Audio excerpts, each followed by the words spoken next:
მოგესალმებით, მიხარია თქვენთან შეხვედრა, მივესალმებით დარბაზს. საერთო სამართლებრივი აქტი, რომელმაც ჩვენამდე მოაღწია ფრაგმენტის სახით, ეს იყო ბაგრატ კურაპალატის სამართლის წიგნი და ამის შემდეგ ვახტანგ მეექვსეს ინიციატივით იქნება კოდიფიცირებული სამართლის დოკუმენტი, სადაც შედიოდა მოსეს კანონები, ბერძნულ-რომაული სამართალი, ხითარ-გოშის კანონები, კათალიკოსის სამართალი, გიორგი ბრწყინვალის ძეგლის დება, ბექა აღბუღას წიგნის სამართლისაკაცთა შეცდომისა და ყოველსავე დასტურლამალი, რომელიც ორი ნაწილისგან შედგებოდა სამეფო და ასევე ვახტანგ მეექვსეს კანონები.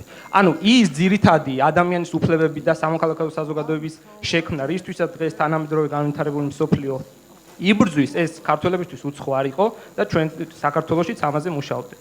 უბრალოდ დღეს მე ქართველი ერისგან მინდა ის, რომ ჩვენ მეტად აქტიურები უნდა ვიყოთ იმისთვის, რომ დაინახოს მსოფლიომ, რომ ჩვენ ერი, ქართველი ერი ცოცხალია და რომ როსქვეშ არ არის გატარებული. იმიტომ რომ მერე ერი ვერ გადარჩება, მერე ქვეყანა ვერ აშენდება და მერე არ არსებობს. და მიდგომა, რომ მე მაინც უნდა წავიდე და აქაურობა წყალსაც წაუღია, არასწორია.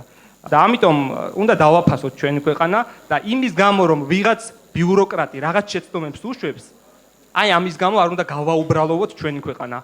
დედაშვილობამ ბევრს არ გთხოვ, შენს მიწას მიმაბარეო, ცაფირუს, ხმელე ძურმუხტო, ჩემო სამშობლო მხარეო. გვიყვარდეს ჩვენი ქვეყანა და მე კითხვა არ მაქვს, ამის თქმა მინდოდა უბრალოდ. მიყვარხართ ყველა ქართველი და იმედი მაქვს, რომ ჩვენი ეს თავდადება დაგზაუვალი შენგან თელილი მერანო ჩემო მაინც დარჩება. აი ეს თავგანწირვა ყველა ქართველის აუცილებლად დაფასდება. მადლობა.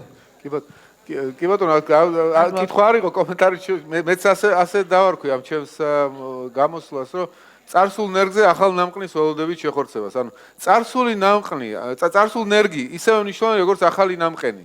ორივე მნიშვნელოვანი არის. შენ თუ არ ყავის წარსული ნერგი, მაშინ რაღა დარჩი, არაფერი არ ახარ, ხო? ნული ხარ მაშინ. ესე არ უყურებდნენ, ყველა დიდი ქართველი ვინც კი იყო, საკუთარს ასე არ აღიქვავდა. ილია ჭავჭავაძე არ უყურებდა, რომ ჩვენ არაფერი არ ვარ და ეხლა გადავიღოთ ევროპისგან ყველა. არ არის ასე. ისინი ძალიან ღრმად მოაზროვნეები არიან, თავისი გონების ბრძმეთში გაატარებდნენ ყველაფერს და არ ამბობდნენ, რომ ჩვენ არარაობა ვარ და ამიტომ პირდაპირ გადმოვშუშოთ ყველაფერი, რაც უცხოეთში არის და მონები ვარ. დროს ქვეშ გავტარდეთ, როგორც ახლა თქვენ. არ არის ასე. ის როგორ გითხრათ?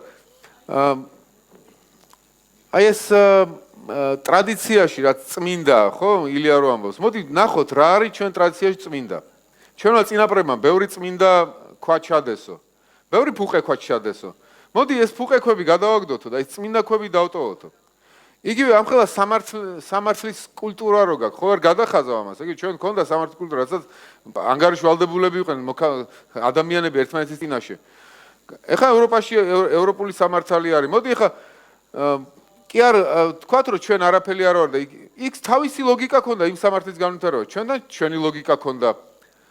მე რაც ახლა ვილაპარაკე, არ მესმის შეიძლება რაღაცა მის გაგებაში თავისუფლების. სპეციალურად რომ ჩემი თავი როგორ თქვა, მიუსადაგო იმას, ნიშნავს, რომ მე ჩემ თავს პატივს არ ვცემ. მოდი მე ვეტყვი, რომ მე ასე უყურებ ამას, შენ ასე უყურებ. მოდი ახლა ესე შევადაროთ ერთმანეთს და რაღაცას მივიღებ შენგან, რაც კარგია. მაგრამ მივიღებ ჩემებურად, რაც მე მაწყობს და მე ჩემში ქმედითი იქნება, თორე არა ისე რომ კოდრატშობილად მივიღო რაღაცა.